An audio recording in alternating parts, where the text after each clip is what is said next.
et bonjour les parents. J'espère que vous allez bien et que vous êtes correctement installés pour suivre cette nouvelle séance de français. Aujourd'hui, nous allons nous intéresser au passé composé. Comment l'écrire dans un texte, comment correctement l'orthographier. Pour cela, relisons ensemble le texte que nous avons déjà vu ensemble. Tout a commencé le jour où un homme est venu s'installer dans la maison d'à côté. C'était un événement parce que la maison est abandonnée depuis des années. Les murs sont devenus tout gris, tout tristes. Les volets sont cassés. Ils grincent même quand il y a du vent.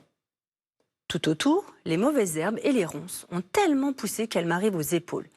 Je suis sûre qu'il y a des rats et des serpents là-dedans. Bref, un homme est venu habiter dans cette maison. Il était habillé tout en noir. Il avait les cheveux longs et gris comme les murs de la maison. Son visage était tout pâle et il avait des yeux noirs et brillants. Et puis, il m'a paru très grand. Papa a beau dire qu'il n'est pas si grand que ça, moi je suis sûre qu'il mesure 2 mètres. Pendant des semaines, je l'ai observé discrètement, le voisin. Il ne parlait à personne dans le quartier. Un soir, j'ai été témoin d'une chose abominable. Je cherchais mon chat Mozart dans le jardin, quand tout à coup, j'ai aperçu le voisin qui rentrait chez lui. Je me suis cachée derrière un arbre. Une dame l'accompagnait. Ils sont entrés dans la maison. J'ai entendu la porte claquer et puis plus rien.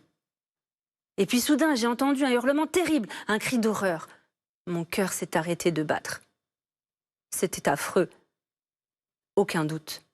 Ce cri venait du sous-sol de mon voisin.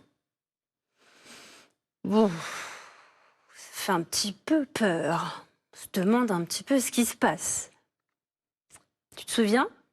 Nous avions essayé de voir un petit peu ensemble justement quelle atmosphère se dégageait de ce texte.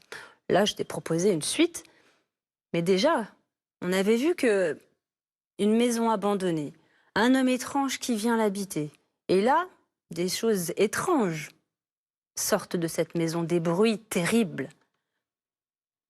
Tout cela crée une atmosphère inquiétante, mystérieuse.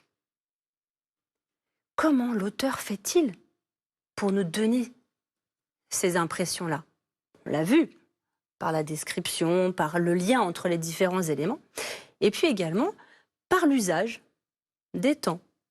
Ça permet également de mettre des liens, de créer des atmosphères.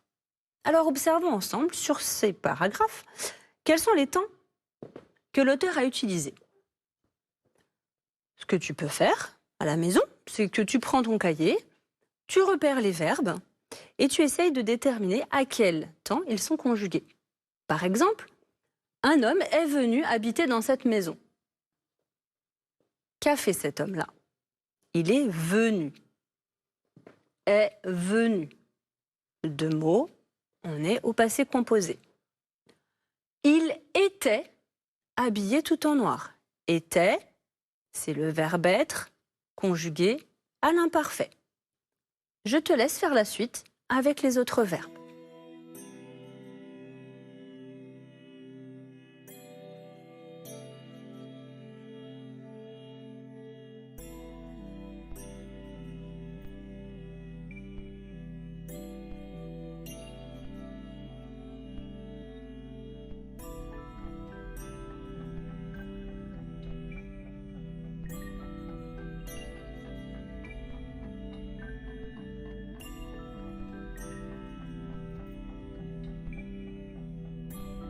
Alors, tu as dû en trouver quelques-uns, peut-être pas tous, c'est pas grave, on va les regarder ensemble.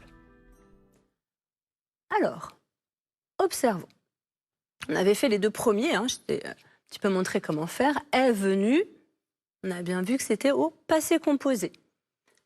Les verbes en bleu, essaye de les repérer, on va les lire ensemble. Était, il avait, son visage était pâle, il avait des yeux noirs et brillants, il ne parlait à personne. Tu te souviens, tout en début de semaine, on avait travaillé sur la description de cet homme. Et là, tu peux remarquer que non seulement on a des adjectifs qui nous le décrivent, mais le temps utilisé est l'imparfait. On avait déjà travaillé sur la différence entre l'usage de l'imparfait et du passé composé. L'imparfait nous permet de décrire. Là, le narrateur nous montre, nous décrit cet homme. Ensuite, il décrit également les actions qu'il observe, qui se passent loin. Il était en train de chercher son chat. Lorsqu'il a vu le voisin qui rentrait, une dame l'accompagnait, ce sont des actions au second plan, en arrière-plan. Et lui, il a observé, il lui a paru très grand. Et là, on se rend compte qu'effectivement, les verbes du passé composé sont utilisés pour nous décrire les actions du premier plan. Et pour nous raconter ce qu'il a fait à ce moment-là. C'est un temps du passé. Le texte est au passé. Il est venu habiter, il m'a paru grand, je l'ai observé, j'ai été témoin, j'ai aperçu, ils sont entrés, je me suis caché, j'ai entendu. Il y a la succession des actions du narrateur. Comme s'il nous racontait, comme si nous étions à côté de lui et qu'il nous racontait ce qui s'est passé. D'ailleurs, il nous le raconte. Donc, pour raconter une histoire au passé, à l'écrit comme à l'oral, on va utiliser 2 temps. L'imparfait et le passé composé. On peut utiliser également le passé simple que tu as déjà rencontré probablement dans certains écrits. C'est un temps qu'on étudiera un peu plus tard. Là, on va se concentrer sur ces 2 temps qui sont utilisés dans ce texte. L'imparfait, qui nous permet de décrire la maison, l'homme, qui nous raconte aussi les habitudes. L'homme dont nous parle le narrateur ne parlait à personne dans le quartier. C'est comme une habitude. Et le passé composé va nous permettre, lui, d'écrire les actions, les dialogues, puisque je te rappelle que le passé composé est aussi un temps de l'oral. Alors, aujourd'hui, on va essayer d'écrire aussi ensemble, comme si on écrivait la suite de ce texte. Pour cela, on va avoir besoin d'outils. Un des outils dont on a besoin, c'est l'imparfait, parce que si on veut décrire certaines scènes, si on veut décrire des personnages, des lieux, on l'utilise. Donc, petit rappel de construction. Comment je conjugue à l'imparfait? Je garde le radical des verbes. Tu voulais, il étirait, nous sautions. Et nous rajoutons les terminaisons propres à ce temps de l'imparfait. Elles ne changent jamais.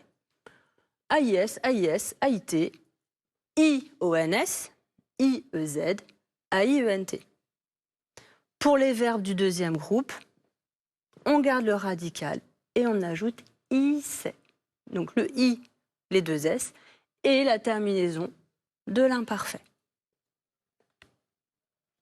On va utiliser aussi le passé composé, puisque c'est ce par quoi nous avons commencé. Pour les descriptions, les habitudes, on utilise l'imparfait. Et puis, pour les actions, pour les dialogues, le passé composé. Passé composé, c'est un temps composé. Composé de quoi? De 2 mots, rappelle-toi. Donc, temps du passé, 2 mots. Est-ce que tu te souviens des 2 mots? Le nom. Comment s'appelle le premier? C'est un auxiliaire. Il y en a 2, l'auxiliaire être et l'auxiliaire avoir. Pour conjuguer au passé composé, on les conjugue au présent. Et le verbe que l'on veut conjuguer, on utilise son participe passé. Alors, comment se composent les participes passés des verbes? Tout a commencé. Il s'agit du verbe commencer. Je te laisse lire les autres verbes et voir comment on passe de l'un à l'autre.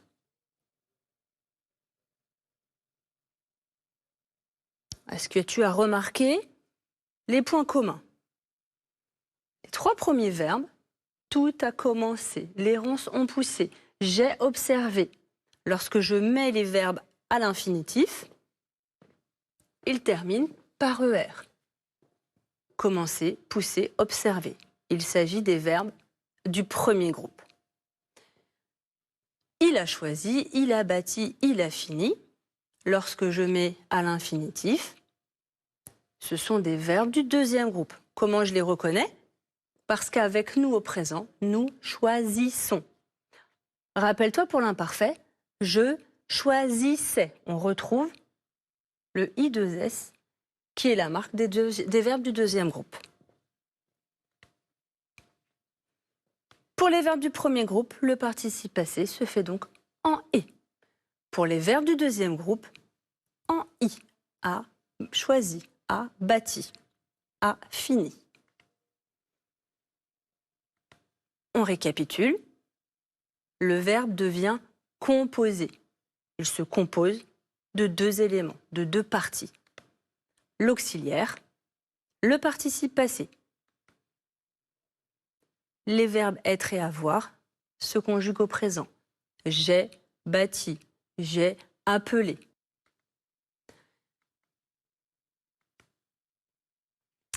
Et le participe passé, on vient de le voir avec le tableau précédent. Les verbes du premier groupe se terminent par « et ». Le verbe du deuxième groupe ont un participe passé qui se termine par « i ». Alors, exerçons-nous un petit peu. Pour reconnaître si un verbe est au passé composé, déjà, il faut reconnaître si c'est un temps simple ou si c'est un temps composé. Donc, ce que je te propose, c'est de regarder les formes conjuguées qui sont à gauche du tableau et essayer de trouver, sont-elles des formes de temps simple ou de temps composé. Tu peux même essayer de te rappeler, si elles sont au temps simple, de quel temps il s'agit. Allez, je te laisse quelques instants.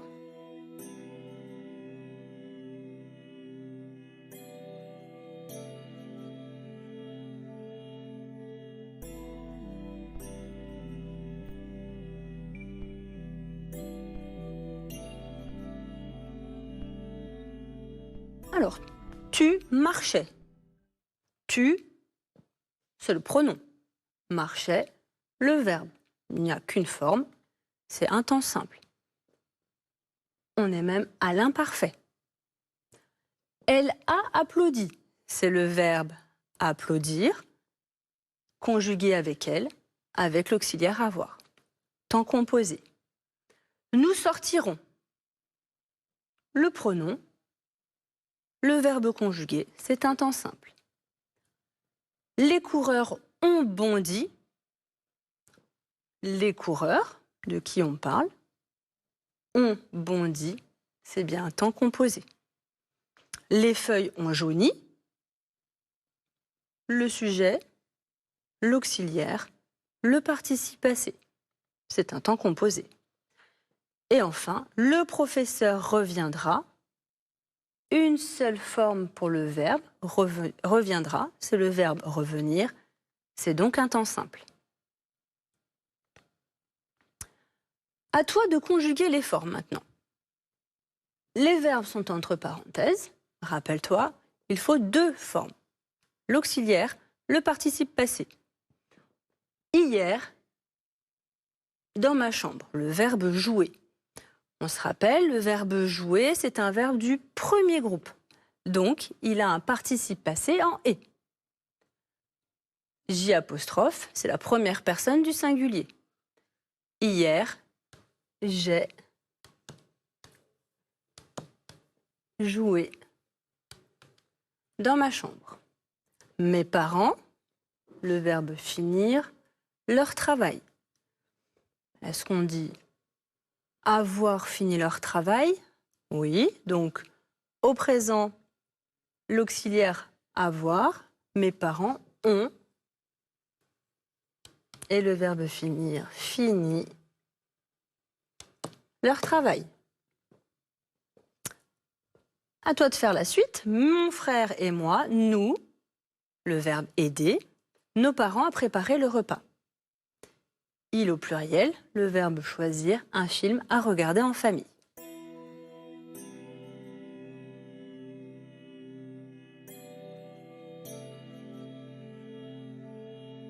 Verbe aider, premier groupe. Nous avons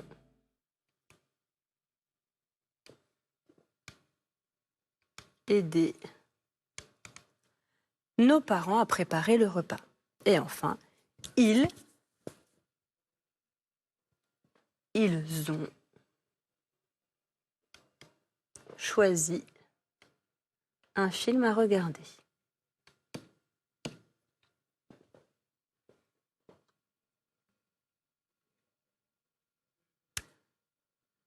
Mon cœur s'est arrêté de battre.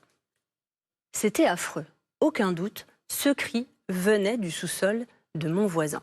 Tout à l'heure, je t'ai dit que nous allions nous essayer à écrire la suite. Alors, pour écrire la suite, on va s'imaginer que le narrateur va aller voir ce qui se passe. Il a entendu un cri. Il sait que ça vient du sous-sol de son voisin. Eh bien, il va aller voir. Et lorsqu'il va arriver, voilà ce qu'il voit. Cette pièce. Très accueillante, tu en conviendras. Ce que je vais te demander de faire, c'est de la décrire comme si tu étais le narrateur. Tu rentres dans cette pièce. Raconte-nous comment elle est, cette pièce. Pour t'aider, tu vas pouvoir utiliser des verbes que nous avions déjà travaillés ensemble.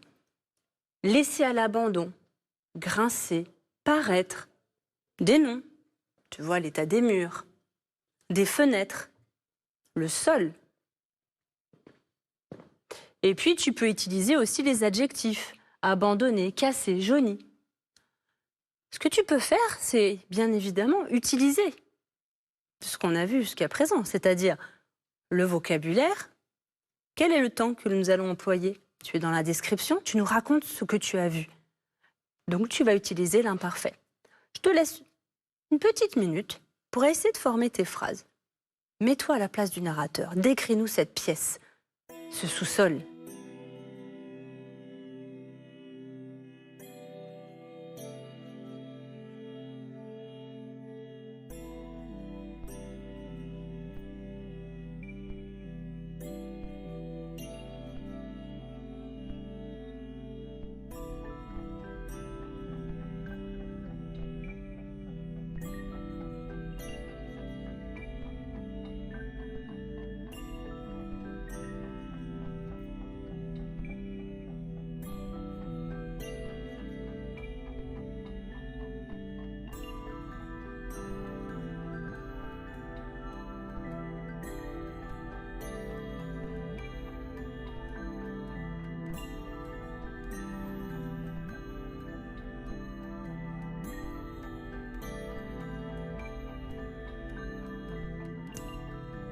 Tu as eu le temps d'écrire une ou deux phrases, je pense.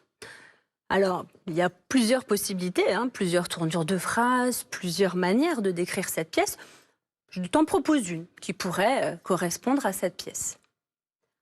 La pièce semblait être à l'abandon. Les fenêtres cassées et les morceaux de verre brisés sur le sol la rendaient sinistre. Les murs jaunis et sales sentaient l'humidité. Tout était délabré. Je me souviens, délabré qui est en très mauvais état, être à l'abandon, plus personne n'y habite. Toutefois, le narrateur est venu parce qu'il a entendu un cri qui venait de cette pièce. Mon voisin se tenait au milieu de ce décor inquiétant. Pour faire une production d'écrit, il faut plusieurs éléments. Tu en fais sûrement en classe et tu vois qu'il n'est pas toujours facile d'écrire. Il faut mettre ses idées, il faut utiliser les bons outils. Nous en voyons quelques-uns. Ce que nous allons faire, c'est qu'on va continuer à écrire cette suite ensemble. Pour cela, je vais t'aider. C'est-à-dire qu'on va rester dans le contexte de ce voisin et puis on va essayer de voir ce qu'il aurait pu se passer en choisissant les bonnes formes verbales, en choisissant les mots qui conviennent pour donner du sens. Et on va le faire ensemble. Lorsque le voisin a vu le narrateur rentrer dans ce sous-sol, d'où était sorti un cri, qu'est-ce qu'il a pu faire? Qu'a pu faire le voisin en voyant le narrateur? Il a bougé et il a blêmi. A blêmi ou a blêmi? Blêmir, ça veut dire devenir pâle, blanc, blême. On parle du voisin, il a bougé, il a blêmi. Le verbe blêmir est un verbe du deuxième groupe. La femme, tu te souviens de ce cri de femme? Eh bien, le narrateur rentre dans cette pièce, il voit le voisin, il voit une femme à côté de lui. Que fait cette femme? Elle m'a dévisagé. Elle m'a dévisagé ou elle m'a dévisagé? Elle a dévisagé le narrateur. Nous sommes toujours au passé composé. Nous sommes sur un verbe du premier groupe. C'est la femme. Elle a dévisagé le narrateur. « Que fais-tu là ?» m'a-t-elle demandé. Comment on va l'écrire? Qui est-ce qui demande quelque chose? C'est la femme. Elle a demandé « Que fais-tu là ?» Alors réfléchis un petit peu. Quelle orthographe pourrait correspondre? Elle a demandé « Que fais-tu là ?» Est-ce que le AS pourrait convenir? Non, elle a demandé. Le A, elle a demandé avec le participe passé en « et » ou « et e ». Et non, on n'a pas vu que ça pouvait se terminer par « e ». Elle a demandé. M'a-t-elle demandé? Continuons. La femme qui a demandé au narrateur ce qu'il faisait là. Son visage était pâle, ses petits yeux bleus étaient effrayants. Imagine le narrateur rentre dans cette pièce. Il voit le voisin, la femme à côté de lui, qu'il dévisage. Elle m'a observé longuement? Ou bien elle m'observait longuement? On est en train d'agir. Il est en train de nous raconter ce qu'il se passe, ce qui s'est passé. Elle m'a observé. On conserve le passé composé. Et moi, le narrateur, qu'ai-je fait à ce moment-là? Je me fais observer par ce voisin, par cette femme. Je ne suis pas forcément très à l'aise. Donc, je rougis. Mais comme je suis en train de raconter, c'est du passé composé. J'ai rougi ou j'ai rougi? Le verbe rougir est du deuxième groupe. Rougissant. Les verbes du deuxième groupe ont un participe passé en « i ». Donc, j'ai rougi. J'ai hésité à partir et j'étais terrifié ou content. Terrifié, rappelle-toi, c'est terreur.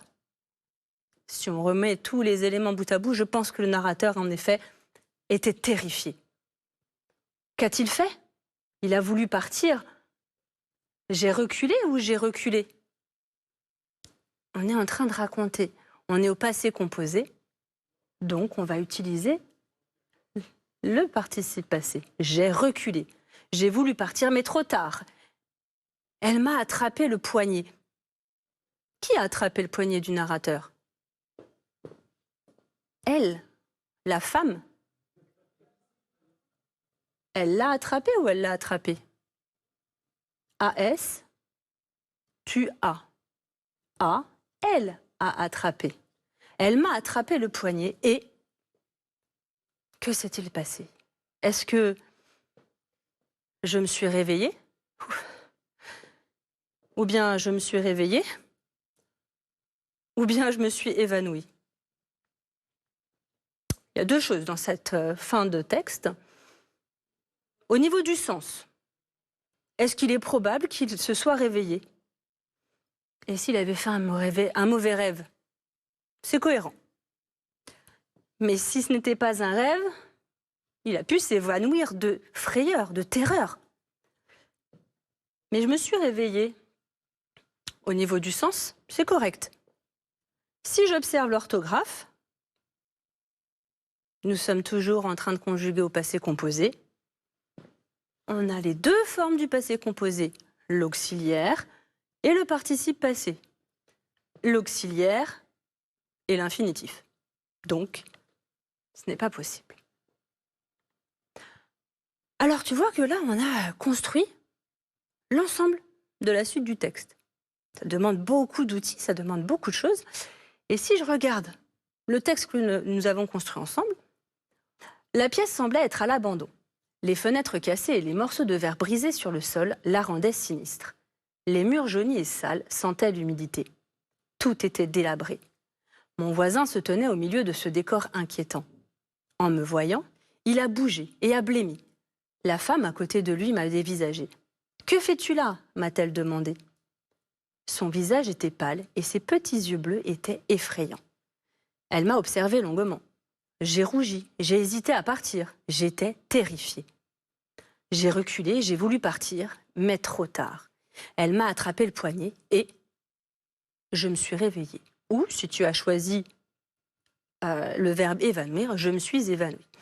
Lorsqu'on produit un texte, lorsqu'on écrit une suite, les éléments qui sont importants, c'est la cohérence, c'est-à-dire que ça aille avec le sens de ce que j'écris, l'orthographe de la conjugaison, des accords, etc. Tu vois, là, j'ai mis un petit peu en couleur les outils que nous avons utilisés pour construire ce texte.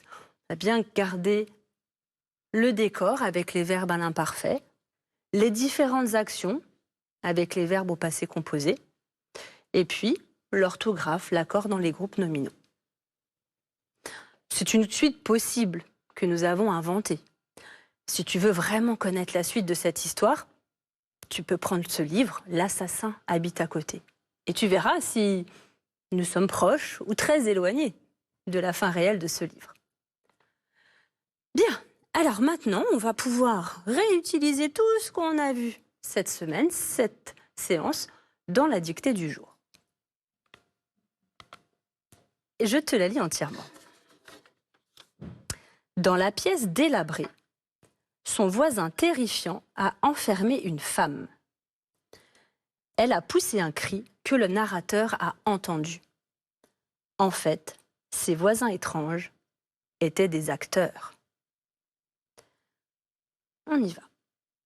Dans la pièce délabrée, virgule. Dans la pièce délabrée, virgule. Son voisin terrifiant